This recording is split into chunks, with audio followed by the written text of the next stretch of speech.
Hello again. I'm Representative Ralph Boehm, and welcome to District 18. And this is part 2 of our discussion we're having with Victoria Sullivan from Ward 9 in Manchester. So right now we're going to start discussing some education issues. Okay, and then start with, well, both Victoria and I are heavy with parental rights and parental involvement. And I think parents need to know what is going on in your schools. Well, maybe people want to know that we serve on the House Education Committee together currently. Right. So that's kind of education is what we do. And Victoria and I have, for the last couple of years, have fought for and against bills sort of together. We tag team these things. And we've lost some, but we've won some good ones. We got a good record. We have a pretty decent record, yeah. One of the things I'd like to start with is non-academic surveys and questionnaires. Last year, I sponsored the bill HB 206, which passed, and the governor actually signed it, where your school has got to notify you of any non-academic surveys that they're doing. And then they have to post all the questions online, or you can go to the school and see them 10 days before they give the test. And a lot of this stuff is against federal law that they're asking the students. But they're still doing it. And that was, parents can opt out, saying, no, I don't want my child taking this test. There was part of that was the Senate added on to it a committee to look at what more can be done, and then we came out with this bill, SB 320, which made it parents have to opt in. And one of the things we're talking about questionnaires is one of the things, and you probably maybe seen it on the news around the country, and it actually did happen in New Hampshire, where a teacher has the kids line up and start asking personal questions. Like, if you're white, take one step forward. If you're Catholic or Jewish, take one step forward. If you're something else, take one step back. These are all illegal questions that they're asking. So, and I know you've been fighting this too on some of your bills. So. Yep. And some of the surveys that we've seen they're supposed to be anonymous surveys, but they ask if you're male, female, what your race is, how tall you are without shoes on, what you weigh, what is your age, not age range, but are you 12, are you 13, are you 14? And then it goes on to ask some really incriminating questions, like, have you ever smoked pot? Or things like, do you have a gun in your house? And these are things that are none of the business of the school districts. And obviously, I think any teacher with those few questions could pinpoint the child in her class that answered that survey. In fact, we had someone testify that a parent was very upset to find out their child took the survey, went to the school, and the school was able to pull that child's survey. Right. They knew exactly who it was. So this all goes back to funding. So they do this so that they can, outside agencies that have nothing to do with education, can go forward and say, see, Manchester kids are doing, they're smoking pot all the time. We need more money for education for marijuana. And then, as we heard in testimony, that kids don't take this very seriously. So they would either answer questions randomly or fool around with the survey, or they would actually organize and decide what they were going to be this year. So this backfired in one local school district because the kids got together and decided how they're going to answer it. So now there will be drug sniffing dogs entering the school because they're overrun apparently with drug addicts. Yeah. Well, that happened when I was on the school board. I think in 2009, in our school, they gave the survey, and the kids all took it as a joke. And I found out my granddaughter was in school at the time, and she was telling me, and some of her friends were telling me what was going on while they were taking the test. Right. And it was they took it as a joke. Yep. It was like, hey, Mary, how many times your boyfriend hit you? Okay. How many times you get drunk? Every weekend. Okay. And drugs and the whole bit. And then I remember our principal came in. He had shocking results from the survey. And I said, no, wait a minute. These kids all took it as a joke. Right. And our student rep to the school board said yes, and so, I mean, and especially high school kids, this isn't serious. The problem is they're giving it to middle school kids. And the too. kids that are doing drugs and doing things they shouldn't be doing are too street smart to answer on the right. survey. Right. And the kids that want to look like they're a little cooler are not going to answer that they're doing some of these things that they aren't. Right. So I think, they're not helpful. No. They break actually federal privacy laws. Right, which says you cannot elicit information about a student's social behavior, family life, religion, politics, sexual orientation, sexual activity, drug use, or any other information not related to a student's academics. The most That's disturbing federal law. part for me when I read one of these surveys was it asked middle school kids if you've ever sniffed inhalants in order to get high.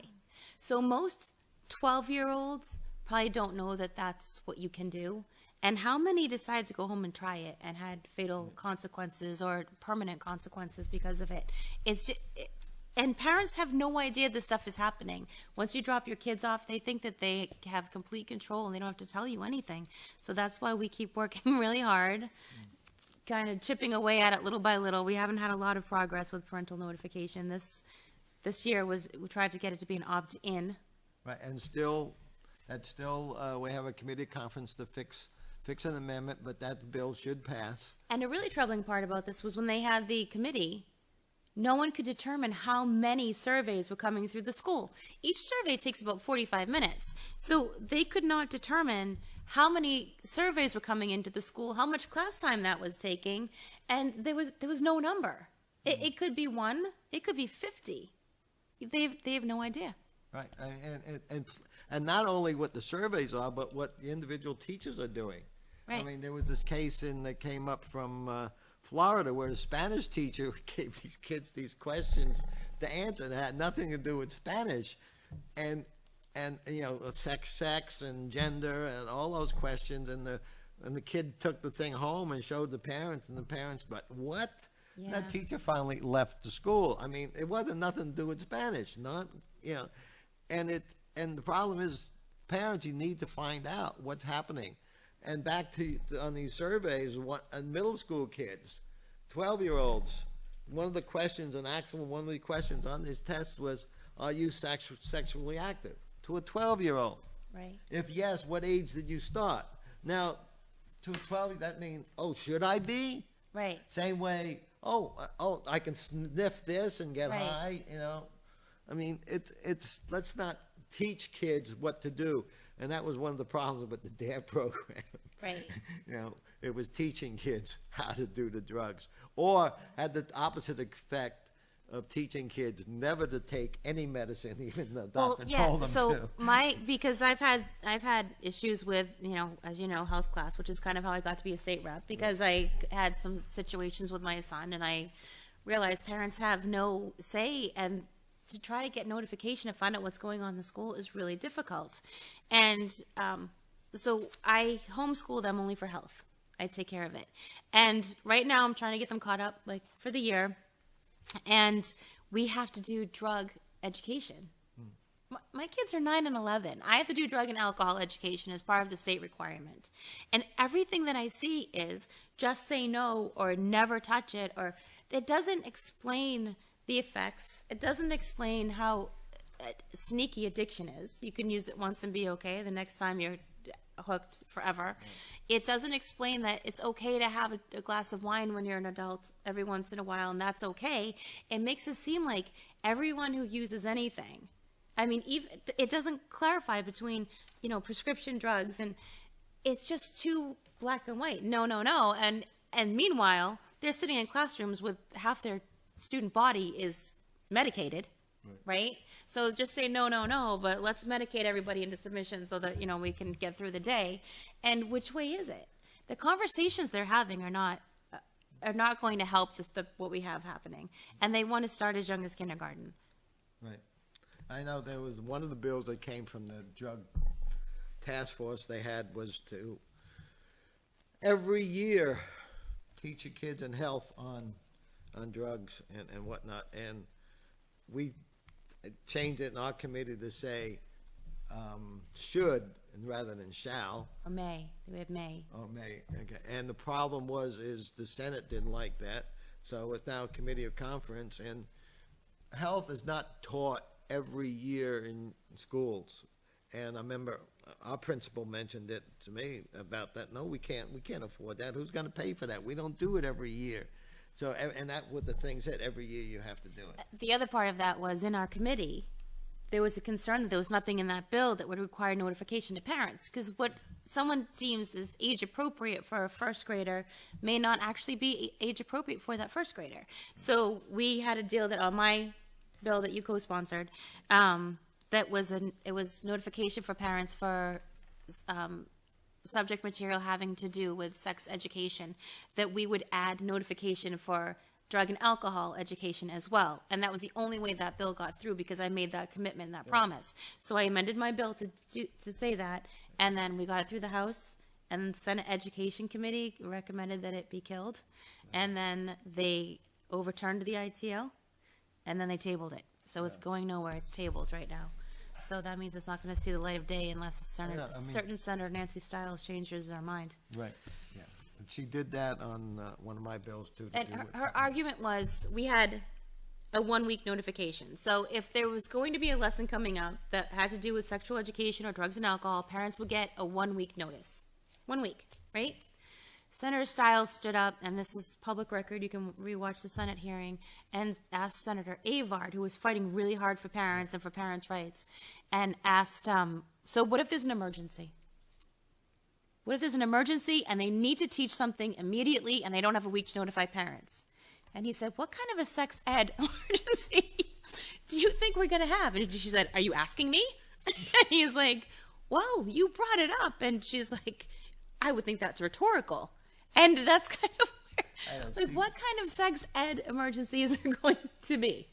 And I mean, yeah, it's utterly ridiculous. Some of them. And you know what? This isn't the job of the school. And I am so tired of we hear it all the time, right? Well, parents aren't parenting. It's for the few that aren't. It's not up to the school to take over, because you don't do a good job. Right. The government doesn't do a good job. Never have.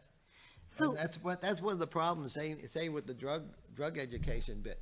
What if a young child, say in third grade, fourth grade, a close relative just died from a drug overdose or something?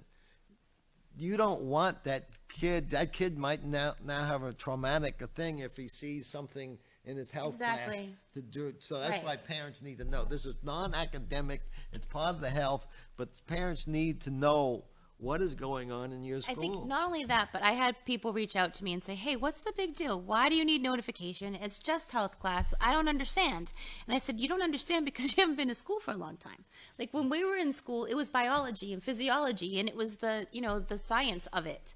Right. And now it's so far beyond that. And like, with my own son, the reason I got into all this in the first place was because he saw a video in health class in third grade. He was 9, right? And he's on the older side, so some of the kids were 8. And it depicted an uncle who was having a conversation with his nephew, and then that turned into the uncle was molesting the child, and the conversation went into, why are you putting your hand down my pants? And it became very scary very quickly. And he was really, I didn't even find out from him. Other parents called me and said, did you know they saw this? And when I asked him about it, he couldn't even talk. He talks to me about everything. I know everything. He talks to me about too much stuff. I don't need to know about everything that happens in the life of he's now 11-year-old. But he was visibly shaken trying to tell me about what he saw. And then I had a parent come to me this year and say that in second grade, they were watching a video. And this was supposed to be like, it was under the title of assertive speech. And it starts off with like, tell the coach you want to pitch, and somehow it turns into this. And so there was one about assertive speech, and it turned into, again, good touch, bad touch thing.